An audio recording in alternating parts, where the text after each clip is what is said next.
Bismillahirrahmanirrahim. Assalamualaikum warahmatullahi wabarakatuh. Selamat pagi mahasiswa-mahasiswi agroteknologi semester 6 yang Ibu banggakan. Selamat berjumpa kembali. Semoga kalian ada dalam kondisi sehat walafiat walaupun kita berada masih dalam masa pandemi coronavirus ya. Mahasiswa sekalian, hari ini kita akan melaksanakan perkuliahan 2 pertemuan sekaligus. Yang pertama adalah materi tentang hipotesis dan uji hipotesis. Kemudian materi selanjutnya akan dilanjutkan dengan anomfates ya. Kenapa dilaksanakan 2 kali pertemuan sekaligus? Karena mengingat Senin depannya, yakni tanggal 20 Mei 2020, itu kalian masih berada dalam kondisi libur Hari Raya Idul Fitri. Begitu ya, mudah-mudahan bisa dipahami dan bisa dimaklumi. Baik mahasiswa sekalian, kita akan langsung melihat materi yang akan kita bahas untuk pertemuan kali ini. Ya, bisa dilihat di layarnya. Ya, baik. Hipotesis dan uji hipotesis. Sebetulnya yang uji hipotesis itu sudah dibahas oleh kelompok yang sebelumnya atau kelompok tugas kelompok mahasiswa yang uji hipotesis ya, yang di pertemuan-pertemuan sebelumnya. Namun Ibu akan bahas secara lebih detail kembali untuk uji hipotesis sendiri pada pertemuan kali ini. Nah, kita akan lihat dulu untuk definisi dari hipotesis sendiri ya. Hipotesis itu berasal dari 2 penggalan kata. Yang pertama adalah hypo, artinya di bawah, dan thesa atau kebenaran. Jadi hipotesis itu merupakan dugaan sementara atau suatu dugaan yang perlu diketahui kebenarannya. Berarti dugaan tersebut dia mungkin benar ataupun mungkin salah ya. Nah, hipotesis dan uji hipotesis itu kita perlu yang pertama perumusan hipotesis ya, berkaitan dengan merumuskan hipotesis di penelitian. Yang pertama adalah pertimbangannya apakah penelitian kita itu memerlukan hipotesis gitu ya. Karena memang tidak semua penelitian dia perlu adanya hipotesis. Yang keduanya apa dasar yang digunakan untuk merumuskan hipotesis itu ya. Dan bagaimana bentuk hipotesis yang akan kita rumuskan. Oke. Jadi balik lagi ke hipotesis sendiri. Jadi hipotesis itu jawaban sementara yang hendak diuji kebenarannya, gitu ya. Tidak semua penelitian itu perlu hipotesis. Karena penelitian yang sifatnya eksploratif ataupun yang deskriptif, dia tidak memerlukan hipotesis di dalamnya. Karena hanya dijelaskan saja. Ya, permasalahan penelitian yang diangkat itu hanya cukup dijelaskan jawabannya secara dideskripsikan saja, gitu. Nah, manfaat dari hipotesis. Yang pertama adalah dia bisa menjelaskan masalah penelitian, kemudian dia menjelaskan variabel-variabel yang akan kita uji pada penelitian kita, juga sebagai pedoman untuk memilih metode analisis data dan dasar untuk membuat kesimpulan penelitian. Maka dari itu kenapa hipotesis itu penting, karena memang salah satu poin yang mendasari masalah dan apa yang akan kita bahas itu ada di hipotesis yang kita rumuskan. Ya, mudah-mudahan sampai sini paham. Dasar untuk merumuskan hipotesis sendiri itu ada 4. Yang pertama kita bisa berdasarkan pada teori, kemudian kita bisa berdasarkan pada penelitian terdahulu, ya, dan pada penelitian pendahuluan tentunya poin 1, 2, 3 itu kita harus literasinya harus ditingkatkan ya, studi literaturnya harus lebih digali lagi. Dan yang keempat berdasarkan akal sehat dari peneliti. Itu dasar merumuskan hipotesis penelitian. Kenapa harus berdasarkan akal sehat peneliti? Karena yang dinamakan peneliti salah satu syaratnya dia bisa dikatakan peneliti adalah dia berakal sehat. Begitu ya. Kalau logikanya tidak jalan atau dia tidak dalam kondisi sehat walafiat baik jasmani maupun rohaninya, ya dia tidak bisa disebut orang yang akan melakukan permasalahan penelitian atau disebut sebagai peneliti gitu ya. Oke. Konsep perumusan hipotesis yang pertama adalah dia berasal dari sumber masalah kehidupan sehari-hari yang teoritis ya.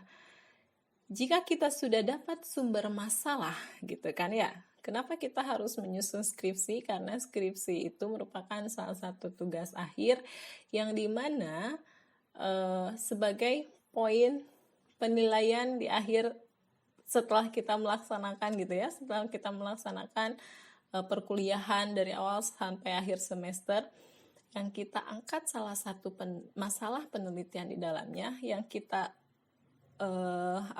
kaji, kemudian kita olah data yang kita dapatkan dan kita sajikan begitu ya.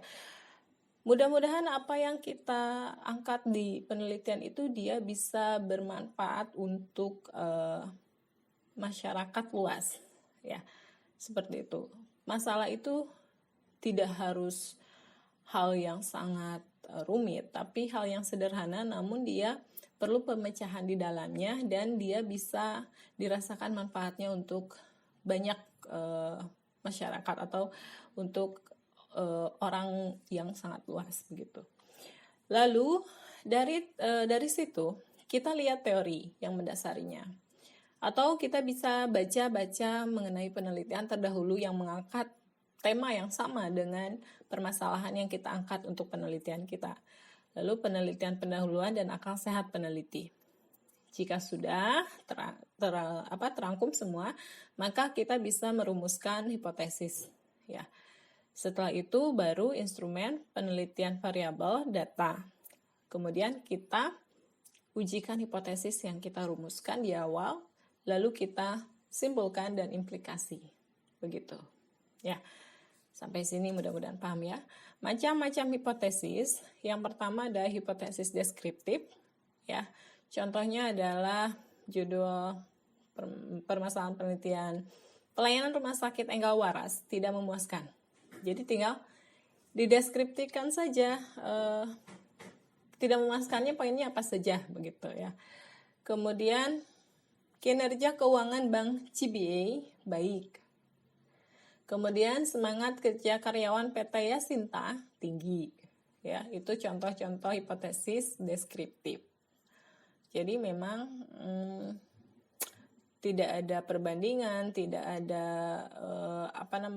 poin rujukan yang kita bisa lihat yang dikatakan memuaskan itu seperti apa, baik itu seperti apa, itu bisa dideskriptifkan saja. Kemudian ada hipotesis komparatif. Rumah sakit Enggal Sembuh lebih memuaskan dibandingkan pelayanan rumah sakit Enggal Waras. Jadi ada perbandingan ya. Kinerja keuangan Bank CBA itu lebih baik dibandingkan dengan kinerja Bank Poli. Semangat kerja karyawan PT Yasinta lebih tinggi dibandingkan dengan semangat kerja dari PT Yasinto. Ada pun juga yang ketiga hipotesis asosiatif.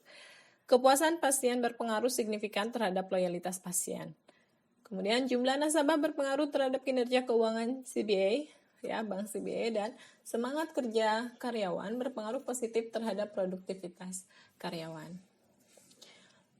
Nah, hipotesis penelitian, yang dimaksud dengan hipotesis penelitian itu adalah hipotesis yang kita buat dan dinyatakan dalam bentuk kalimat. Ya, contohnya adalah ada hubungan antara gaya kepemimpinan dengan kinerja pegawai. Kemudian ada hubungan antara promosi dan volume penjualan.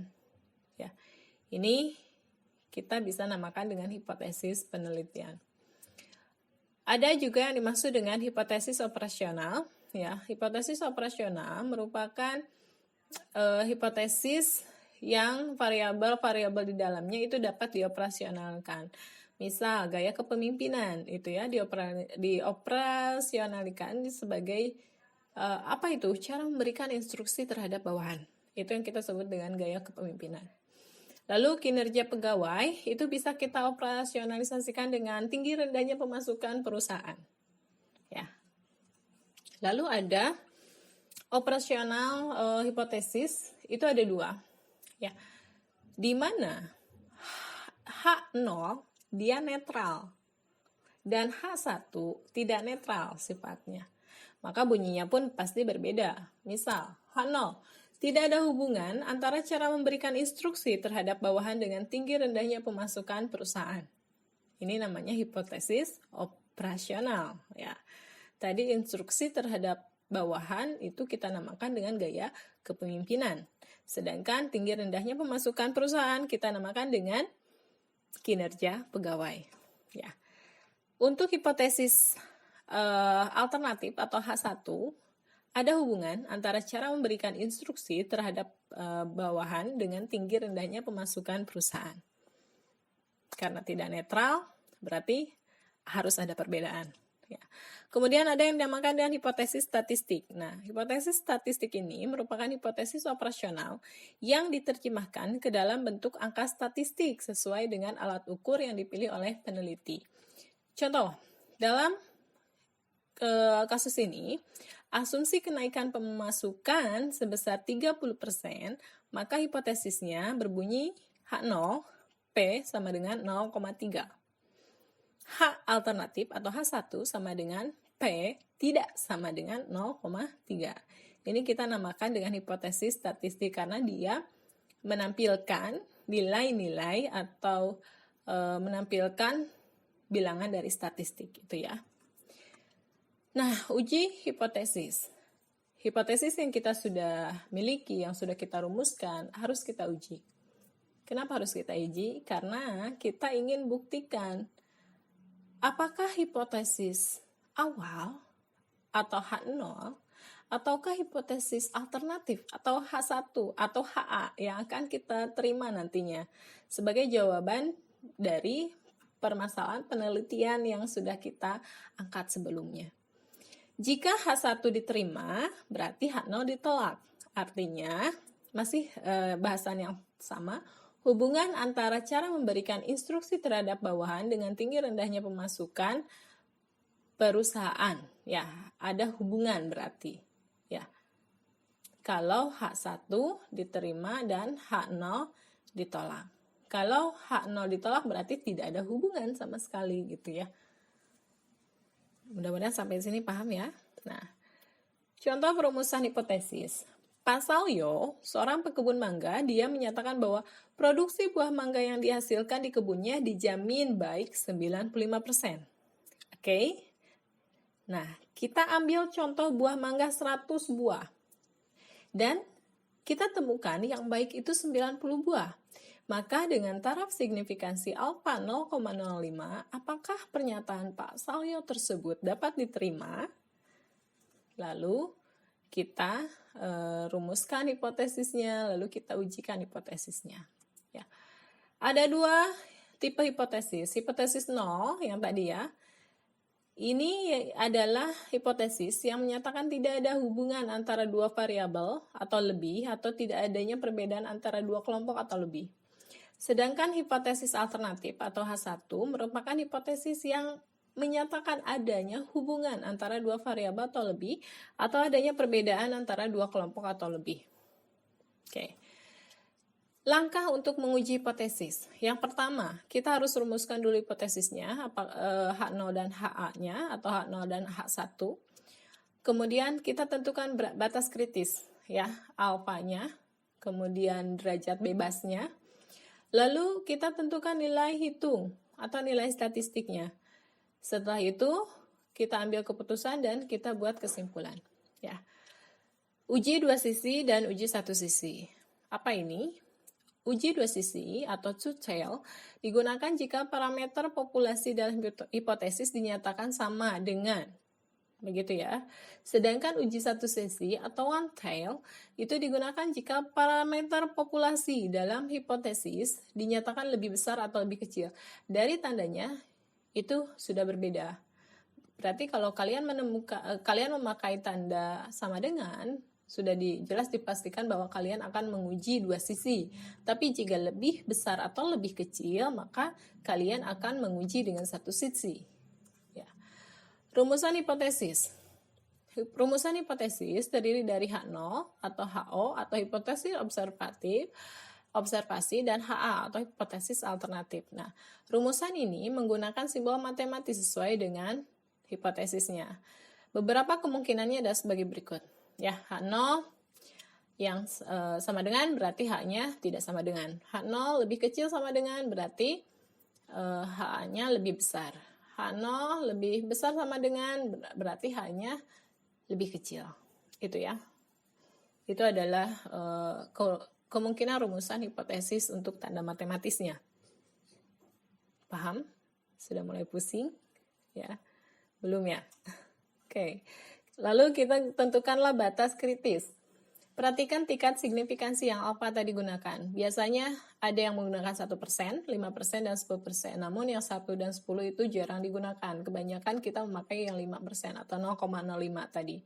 Untuk uji dua sisi, gunakan alfa bagi 2. Sedangkan untuk uji satu sisi, gunakan alfa. Jadi, tolong dilihat lagi. Ya, apakah bentuk ujinya dia dua sisi ataukah satu sisi? Kemudian banyaknya sampel N digunakan untuk menentukan derajat bebas atau dB. Ya. Satu sampel derajat of freedom atau dB-nya adalah N jumlah data dikurangi 1. Sedangkan untuk dua sampel derajat bebasnya adalah N plus N2 dikurangi 2. Ya. Nilai kritis ditentukan menggunakan tabel T atau tabel Z. Nah, kemudian menentukan keputusan. Nah, kita bandingkan nilai hitung dengan nilai kritis. Jika kita pakai nilai T, berarti T hitung dia lebih besar dari T kritis. Maka keputusannya H0 yang ditolak. Sebaliknya, jika T hitung dia lebih kecil nilainya dari T kritis atau T table, maka keputusan terima H0, tolak H1. Atau menggunakan gambar kurva distribusi normal. Ya, jika nilai hitung berada pada daerah penolakan H0, maka keputusannya adalah tolak H0 dan sebaliknya.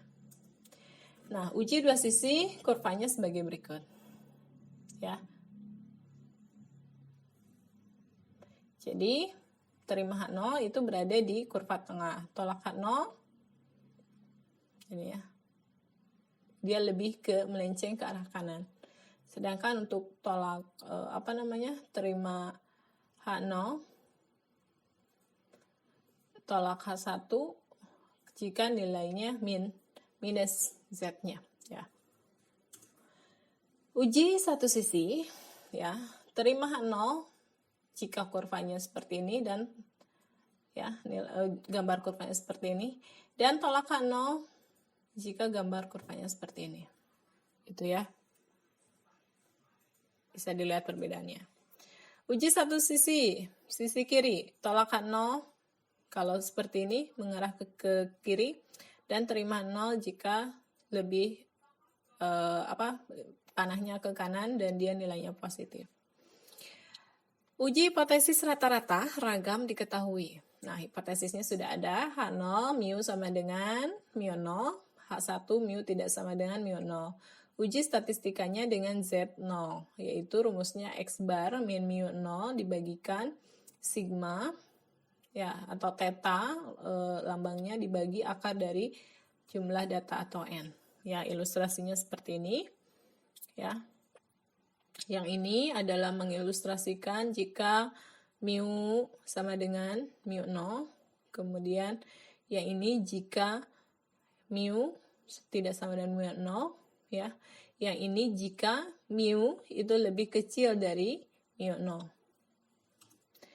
Langkah-langkah uji hipotesis yang tadi ya, kita tentukan dulu hipotesisnya, bisa secara hipotesis matematik atau tentukan bilangan matematik dari hipotesis tersebut, lalu tingkat signifikansinya. Kemudian ini bisa kita lakukan ya. Ini adalah salah satu metode pembelajaran lebih unggul daripada metode pembelajaran yang lain. Uji dua pihak. Ya, hipotesis H0 diterima jika minus Z1/2 alfa itu lebih kecil nilainya dari Z1/2 alfa. Ya. Maka terima H0. Itu ya. Dan H1, metode pembelajaran A lebih unggul daripada metode pembelajaran B. Ini uji satu pihak kanan. Maka hipotesis H0 diterima jika Z lebih kecil sama dengan ZA. Ini daerah kritis penolakan H0.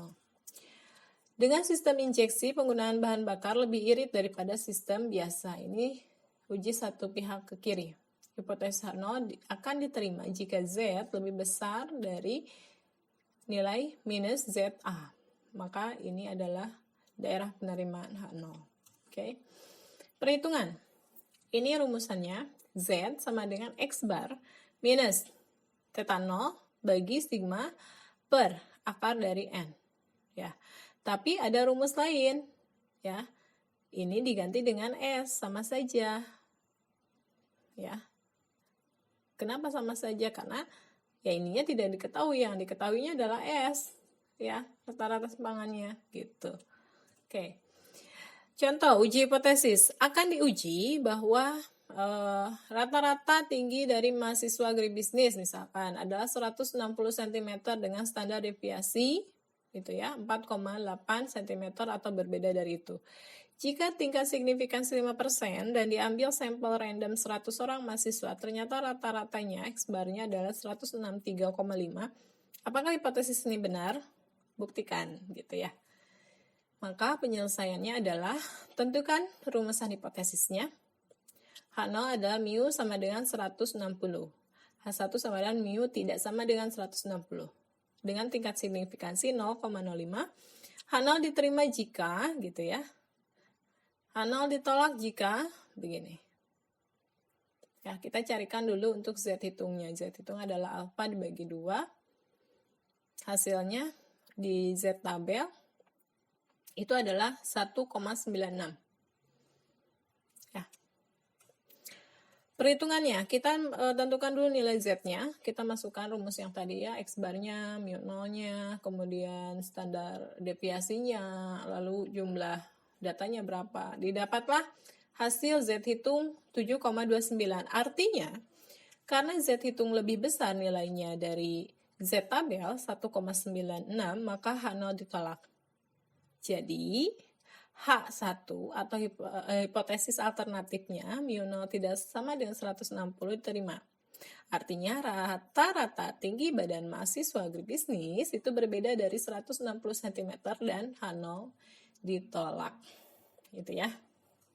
Nah, uji hipotesis rata-rata berdistribusi normal ragam tidak diketahui. Ya. Tes statistiknya pakai T. Berarti T table gitu ya. Ini rumusnya. Sama saja sih rumusnya. Contoh, rata-rata sampel 0,83725 dan standar deviasi S sama dengan 0,02456. Ya. Jadi apa yang diterimanya? Gitu ya. Nah, tentukan dulu hipotesisnya. Hipotesis nolnya mu sama dengan 0,82. Hipotesis alternatifnya mu lebih besar dari 0,85. Kita akan reject H0, tolak H0 jika ya koefisien rata-ratanya gitu ya. Lebih besar 0,82 dengan alfa 0,05. Kemudian masukkan ke dalam rumus statistik ini. T0 sama dengan X bar min mu 0 per S dibagi dengan akar dari N. Ya. Setelah dihitung, hasilnya adalah 0, berapa nih? Nah, hasilnya adalah 2,72 T hitungnya. Sedangkan T table-nya setelah dicarikan di tabel T-nya adalah 1,761. Artinya, nilai T hitung dia lebih besar dari T tabel. Ya. Jadi, tolak H0 dan terima H1. Gitu ya. Paham ya? Ya. Bagaimana cara kita mencari T table? Nah, lihat nilai signifikansinya gitu ya. Kemudian jika nilainya alfanya 5 5% berarti pakainya 0,05, T table sama dengan 1 kurangi nilai signifikansi gitu ya. 1 kurangi 0,05 jadi 0,95. Nah, lihat nilai N untuk menentukan derajat kebebasan. Derajat kebebasan itu N-1, di mana N adalah jumlah sampel. Tadi kita lihat di sini adalah N-nya 15 sampelnya itu. Ya, berarti DK-nya 15 min 1, 14. Nah, T-table berada di DK 14. Dan tabel signifikansinya di T 0,95. Maka lihat ya, di DK 14 0,95 berapa nilainya? Oh, ternyata hasil T-table-nya adalah 0,761. Artinya dia lebih kecil dari T hitung. Itu ya. Baik mahasiswa sekalian, itu untuk materi kita pada sesi yang pertama. Ya, silakan kalian melanjutkan sesi kedua di video selanjutnya setelah kalian menyelesaikan melihat video ini. Ya, ucapkan terima kasih. Kita bertemu lagi di video selanjutnya. Oke, assalamualaikum.